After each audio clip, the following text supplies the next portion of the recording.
Sejam bem-vindos a mais um episódio do podcast Papo de ADV. Hoje eu vou conversar com professor, mestre, doutor, advogado tributarista e constitucionalista. É uma pluralidade. O papo vai ser sobre gestão, sobre advocacia e os desafios de empreender no mundo jurídico. Muito obrigado pela sua presença, Roberto. Prazer ter aqui conosco. Fala, Daniel. Muito obrigado pelo convite. É uma honra estar aqui, poder compartilhar um pouquinho desses assuntos com você, com quem está escutando a gente, quem está assistindo a gente. Sempre um prazer inenarrável até estar do seu lado, meu amigo. Muito obrigado. Cara, estávamos até conversando antes aqui de começar a gravar, né? Nós nos conhecemos ali na militância da Justiça do Trabalho, que você me confidencializou que ainda tem realmente muita atuação. Mas pelo que eu vi e também lhe apresentei, você é mais focado ali no direito tributário e também é mestre e doutor em constitucional, é isso? Exato, cara. Fica à vontade. Passei um tempinho aí atuando na operação da Justiça do Trabalho.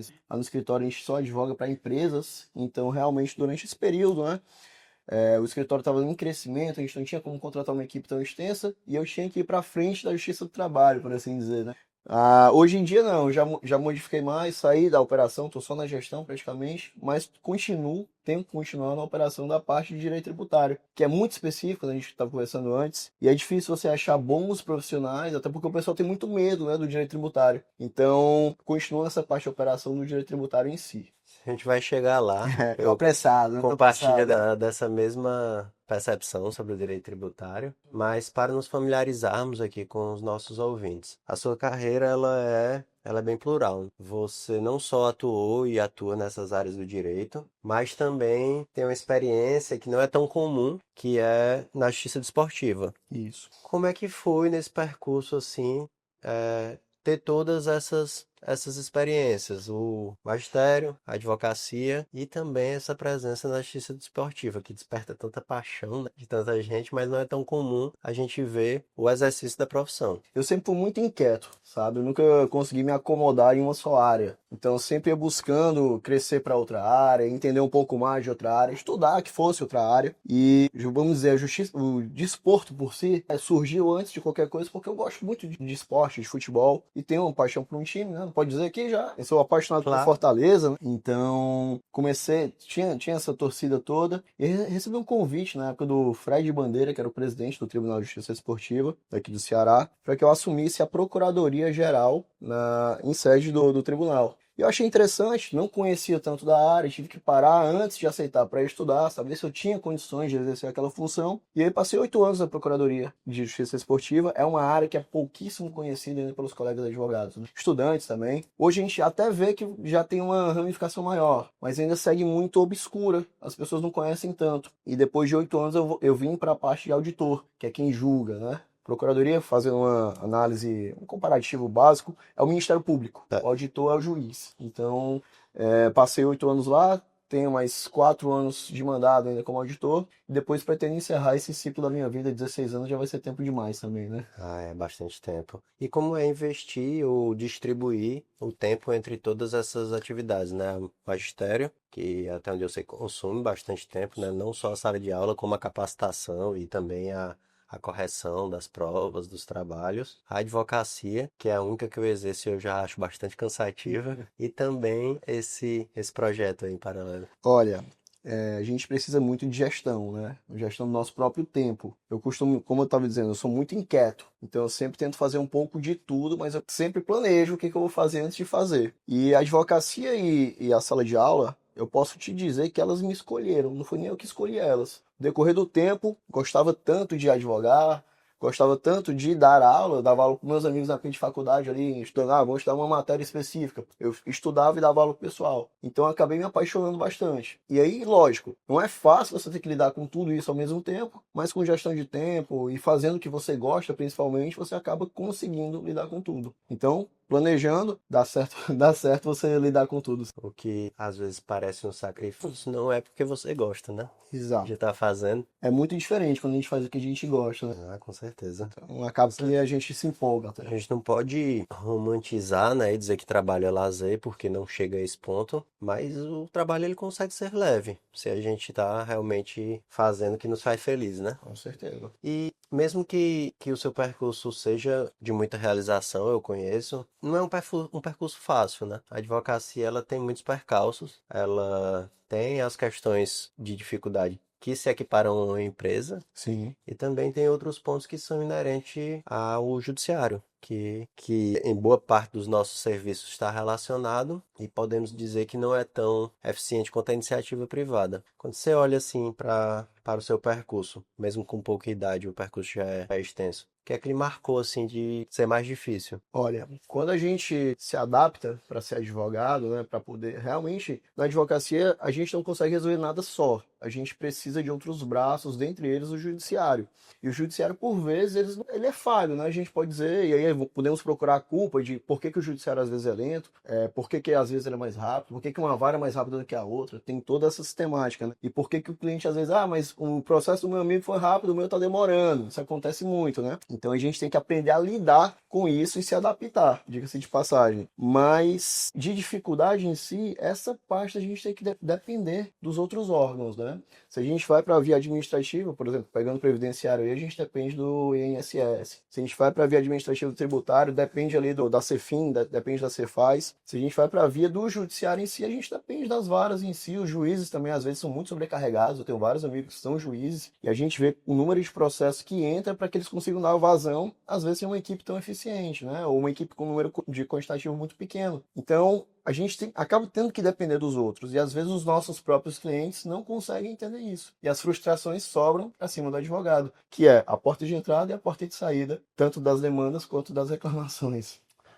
Eu concordo e identifico também que aumenta esse problema a dificuldade do cliente perceber a existência dele, né? Eu falo por quê? Porque não importa se a gente tiver uma dedicação extrema, uma capacidade técnica extrema, o nosso cliente, o nosso contratante, ele não tem a capacidade de perceber. E como a gente entrega, e muitas vezes, né, uma demanda que depende de um terceiro, isso fica confundido e a gente pode ser comparado com outros profissionais que não têm essa mesma eficiência, Com certeza. mas porventura teve ali uma resolução mais célere ou até mais justa, né? E aí isso para mim aumenta essa questão porque a gente tem uma deficiência na entrega, que não é inerente a gente, e o nosso contratante ele não consegue perceber. Ele não consegue perceber. Eu costumo conversar com quem está iniciando e eu falo, bicho, o percurso da advocacia ele é complexo porque se você se tornar o melhor advogado do seu estado em uma percepção técnica, em uma percepção de disponibilidade, em uma percepção de clareza na comunicação, ainda assim o seu cliente ele não vai perceber isso. É claro que o tempo coloca todo mundo nos seus lugares.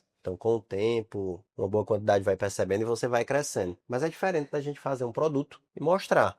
Poxa, eu e você, que nunca entramos em uma sala de aula de engenharia, conseguimos entrar num prédio e dizer que ele foi bem feito, Isso. né?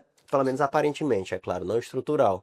Agora o nosso trabalho não, tem essa dificuldade, né? E indo ao encontro desse pessoal que está começando e vai encontrar essa realidade. Além de professor, você também atua na coordenação da pós-graduação, é isso? Isso. Atuo tanto numa coordenação da pós-graduação quanto também em cursos preparatórios, né? Mas a parte da pós-graduação também me consome bastante, né? É algo muito inerente à formação. A gente se preocupa muito com a formação dos profissionais que vem surgindo, né? Então, nessa parte de pós-graduação, eu tenho essa preocupação específica de formar os profissionais para o que vem, para a prática em si. Ótimo, perfeito. E já que você tem essa experiência na pós-graduação, já é quem chegou no mercado, o que é que você nota de deficiência por parte das universidades, das faculdades que estão entregando esses profissionais? O que é mais necessário suprir na pós-graduação? A falta de prática. O básico é isso. Quando você vai para uma pós-graduação, você muda muito o aspecto da teoria para a prática. A gente costuma ver na graduação, a gente tem alguns problemas no ensino jurídico próprio, por assim dizer. Nós temos vários cursos de direito e vários cursos deles não têm essa temática que a gente precisa para um curso de direito, né? Nós estamos formando advogados, juízes, delegados, pessoas que estarão no ápice da sociedade para resolver problemas dos mais diversos tipos. E quando a gente tem uma graduação que ela é deficitária, quem vai ter que suprir a deficiência da graduação é a pós. E a graduação por si só ela já é teórica, faltam, por mais que a gente tenha os estágios, né, aquelas disciplinas práticas, Fica distante, né? essas disciplinas por si só, elas não conseguem refletir o que é a realidade da advocacia trabalhista, da tributária, então elas deixam esse déficit. Quando eles chegam nessa pós-graduação, que eles chegam achando que sabem alguma coisa, eles não sabem o que é a prática em si. E aí, sim, a gente tem que preparar eles para a prática. Nenhuma graduação vai te ensinar o trâmite do você faz. Quem te ensina isso é a pós, que é onde você vê a prática efetiva. Ou a vida, né? Ou a vida, né? Ou se capacita ou faz, né? É. E quanto ao que você faz e já identificou como eu que é difícil o acesso à área tributária. Por que que você acha que tem essa barreira de acesso tão grande? Por que que é uma área que é tão difícil a gente ter profissionais capacitados? É uma área que não é tão marcante no direito como as demais, como trabalhista, como civil. Qual é o mistério aí dessa área do direito? Eu acho que isso é enraizado desde a graduação, sabia? Quando a gente para pensar, e você pergunta para qualquer aluno de graduação, qualquer não, mas vai, de 10, 9 vão te dizer isso. Quais são as disciplinas que você não gosta de jeito nenhum? Eles vão te dizer ou tributário ou empresarial. Com toda certeza. Se você pega a prova da OAB, quais são as duas disciplinas que têm o menor quantitativo de alunos? Ou tributário ou empresarial. Então a gente começa tendo um preconceito. Eu mesmo tive esse preconceito, sabe? Na minha época de graduação. Quando eu fiz o tributário 1 e tributário 2, eu odiava a disciplina. Ah, era? Eu odiava a disciplina. Aí eu olhei para aquilo, rapaz, será que é tão ruim assim? Eu vou estagiar para ver se é isso tudo mesmo. E o que é que eu descobri? Que eu tive um déficit com os professores. Não tive os melhores professores que poderiam ter me ensinado a prática. Quando eu fui para o estágio, que eu vi a prática do tributário em si, aí sim eu gostei. Então, a gente tem esse preconceito que é enraizado já dentro da faculdade, e a falta de prática na disciplina por si só, ela traz esse preconceito para o aluno que vai virar o profissional. Então, no meu caso, quando eu vou dar aula em graduação, a primeira coisa que eu faço de tributário é contar os casos práticos, assim, mostrar como é que acontece, demonstrar a organização do judiciário, da CEFIM, e aí os alunos começam a gostar. Mas isso é muito raro, né? Você não consegue encontrar Não, eu professores. realmente não tive essa oportunidade e a minha deficiência na área é completamente relacionada a isso. A teoria ela nos distancia da capacidade de assimilação, né? Se eu chegar para você e tipo, ó, a gente tem 13 impostos, você vai dar para mim, eu com isso. Pô, o que que eu pago? Ninguém nem consegue entender onde que na prática isso te afeta, mesmo que você não queira ir para aquela área. Então realmente falta no ensino jurídico a prática em direito tributário, em direito empresarial. A teoria por si só ela afasta, como você bem disse. Se a gente não consegue trazer a prática para trazer o aluno de volta, aí, meu amigo, a gente vai ter profissionais cada vez mais indo para o trabalhista, que é prático, para o penal, que é prático, para a parte de família, sucessões, que é prática também. Em penal, por exemplo, eu não me recordo se eu cheguei a me habilitar em um processo penal. Mas, já há 14 anos que eu sou formado e até hoje eu lembro dos exemplos do processo penal, de homicídio doloso, de homicídio culposo, de dolo eventual. Todas essas terminologias, elas ficam porque os exemplos são acidente de trânsito, se você fizer tal coisa, se você não fizer tal coisa, agora você vai ali para o tributário empresarial. Recebe todos aqueles conceitos, aí, ixi, como é que eu vou registrar isso aqui tudinho, né? A gente se prepara para a prova e segue a vida, né? Basicamente. E até os próprios alunos que estudam para a OAB escolhem tributário porque é uma disciplina de tiro curto, em sede de OAB, matéria muito pequena. Eles estudam e esquecem.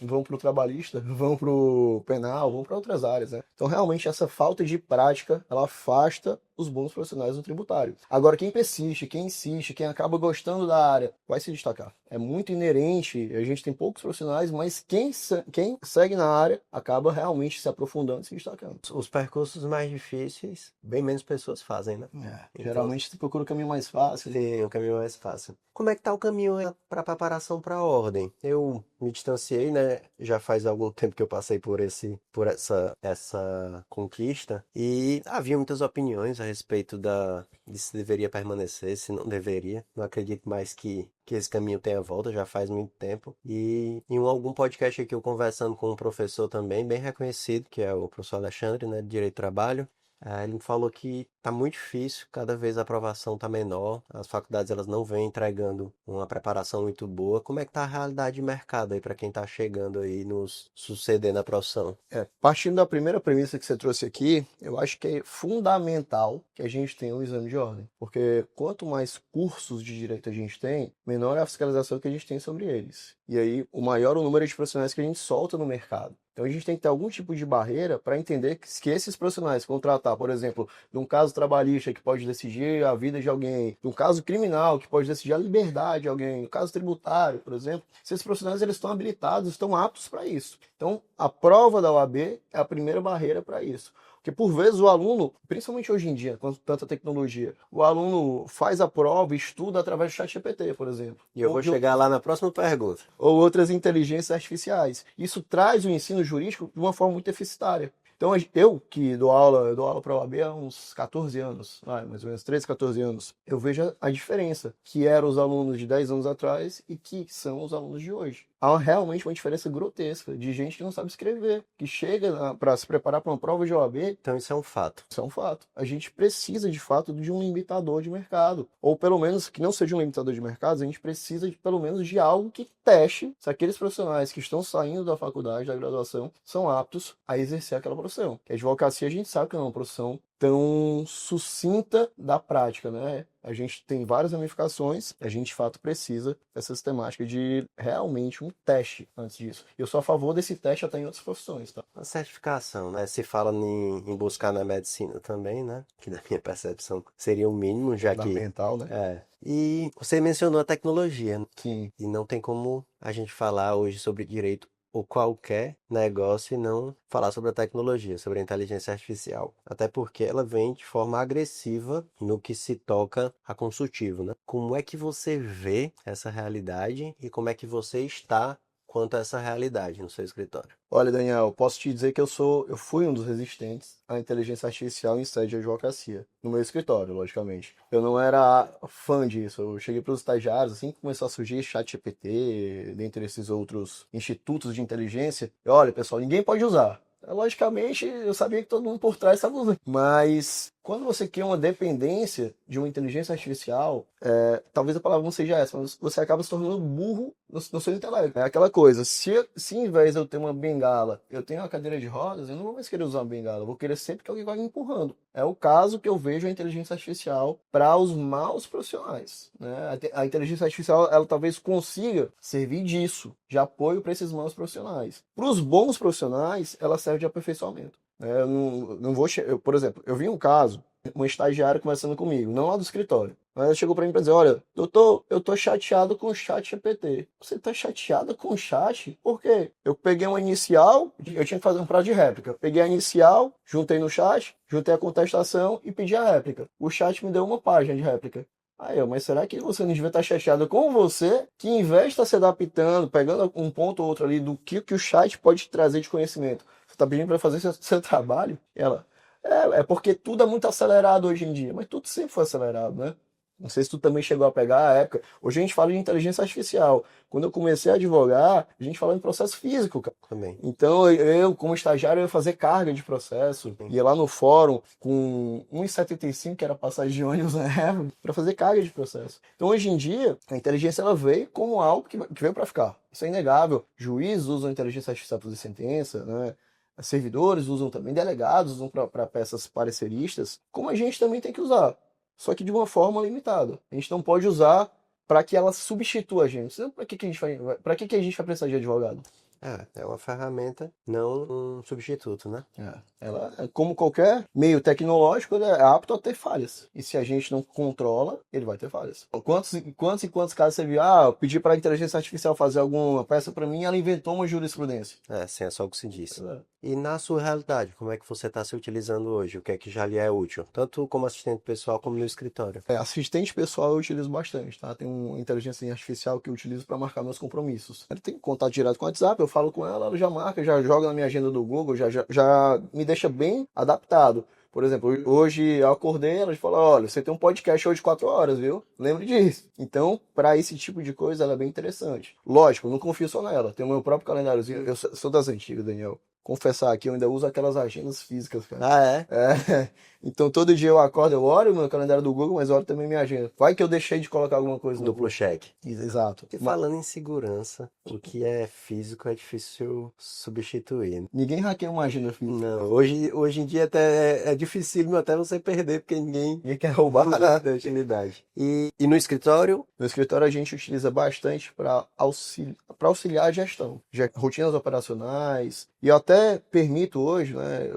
Como eu te disse, eu era um resistente. Hoje eu permito que os advogados, estagiários, eles utilizem para auxiliar elaboração de peças processuais, e principalmente para aprofundar determinados assuntos. Tem uma tese ali que eu não sei se é o ISS, deve incidir, ou se é o ICMS. Usa a inteligência para pegar uma ideia e a partir daí você pesquisa. Então, para isso, eu acho útil. Também como assistente, né? Exato. É como nós estamos hoje. Aqui a gente não tem automatização ainda inteligente, não. Nós temos os colaboradores e também os sócios, e inclusive eu, se utilizando como assistente pessoal ou até também seria assistente pessoal, né? Para produção técnica, e-mails, relatórios. Mas de forma automatizada, a gente contratou segunda-feira 3 robôs para fazer atendimento. A gente vai experimentar aí durante um tempo com muita responsabilidade, né? Porque é um momento muito sério, né? Que você está se aproximando para o cliente e a gente está arriscando essa substituição, ou pelo menos auxílio, para ver como é que vai ser a experiência. Mas eu sou muito curioso e reticente com esse futuro, né? Não sei o que esperar, não. Todo mundo que eu posso e respeito, eu pergunto, para saber o que é que está vendo, para possa preparar. E fiquei uma dúvida que não estavam nas perguntas planejadas, mas sobre essa diferença da carreira pública e privada, né? Isso passou em todo canto que lhe cabia, né? A advocacia. Só que o que me deixa mais curioso é assim, é que você teve tanta experiência pública e privada, né? E na minha visão são funcionamentos muito distintos, né? Na questão até mesmo da eficiência, né? Que embora seja um princípio da administração pública, a gente não consegue ver com tanta facilidade.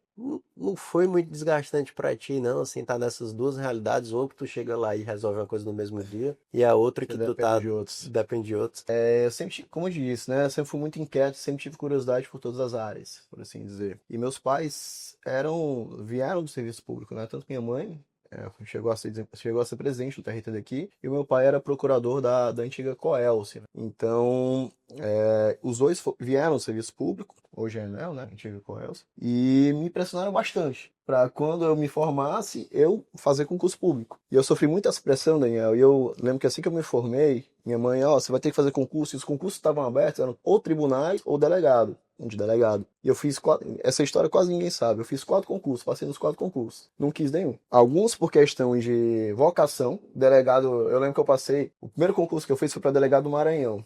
E eu passei na última vaga. Eram 90 vagas, eu era o 90. Aí vinha o teste físico. E no dia do teste físico, era a prova da OAB, que eu tava estudando também. E eu lembro que eu cheguei em casa e falei pra minha mãe, eu não vou fazer o teste físico, não. Ela, por quê? Eu, não, porque tem prova da OAB. Ela, você tá louco? Aí eu, não. Minha função com você era que eu passasse e que eu mostrasse que eu conseguia passar. Tá aqui. Passei. A partir de agora eu vou seguir meu caminho. E eu abri mão, mas eu fiquei pensando, né? Meu irmão, eu não tenho a menor vocação para ser delegado. Eu tenho medo de usar arma, eu tenho medo de bandido. O que é que eu vou fazer lá? Então, eu abri mão. Um tempo depois, eu passei nesses 4 concursos, passei 2 para analista, 1 para técnico e para delegado. E um tempo depois surgiu a oportunidade de eu ingressar no Detran. Um grande amigo meu era o procurador-geral e me chamou para ingressar como procurador de transportes, do setor de transportes. E eu passei 2 anos nessa parte de transporte. E uma das coisas que me fez ir para a procuradoria na época do Detran foi justamente isso, a parte de eficiência. Quando você pensa num órgão que todo mundo critica, qual é o órgão? O Detran.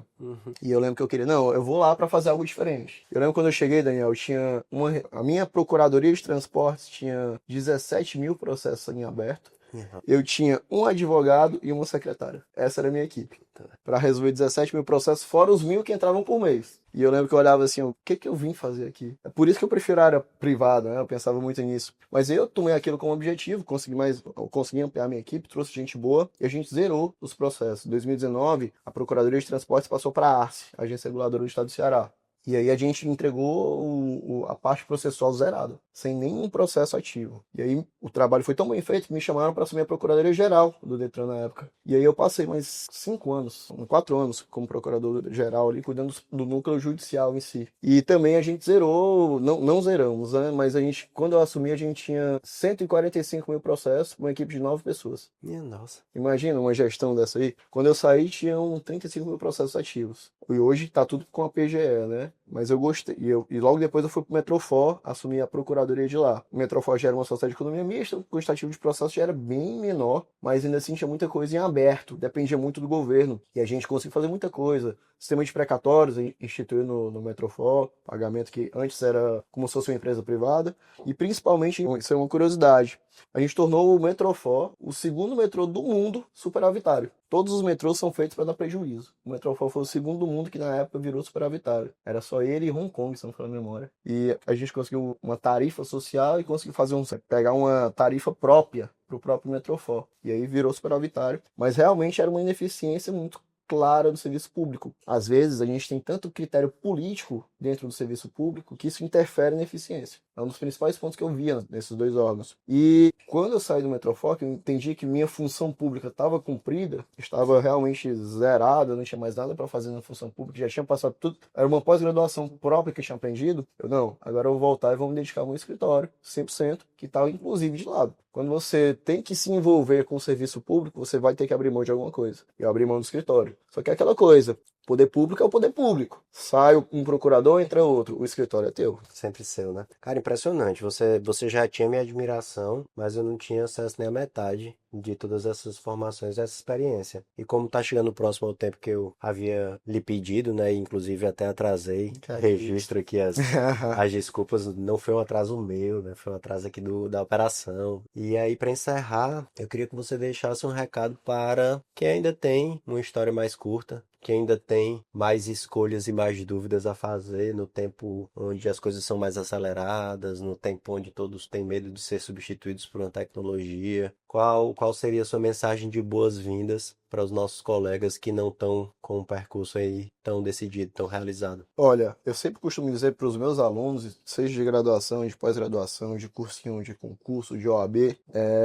estudo nunca é demais, né? Você sempre está se aperfeiçoando e eu sempre gosto muito que as pessoas estudem. Por exemplo, eu vou ser substituído pela inteligência artificial. Se você estudar inteligência artificial, talvez você esteja um passo na frente. Você não vai conseguir ser substituído, não. Então, dois pontos que eu gosto de deixar para quem está chegando agora, por assim dizer. Primeiro, estudo, aperfeiçoamento, isso sempre vale a pena. E segundo, resiliência. A gente vai passar... A advocacia não é fácil, né? Eu lembro da tua história também. Você começou com uma sala pequena, era no centro, né? Sim, no centro, um quarteirão de sócio. Pronto. E hoje tá aqui a sede que você tem, né? Então, eu tenho certeza que você não conseguiu isso assim, de uma hora para outra. Foi tudo resiliência. A advocacia, ela é uma atividade complexa. Ela é uma atividade complicada. Mas se você se capacitar e se você for resiliente, a advocacia, ela seleciona os bons profissionais. Meu irmão, muito obrigado. Eu que agradeço. Agradeço meu nome e em nome de quem está consumindo esse conteúdo. Eu que agradeço. Sempre um prazer. Pisando em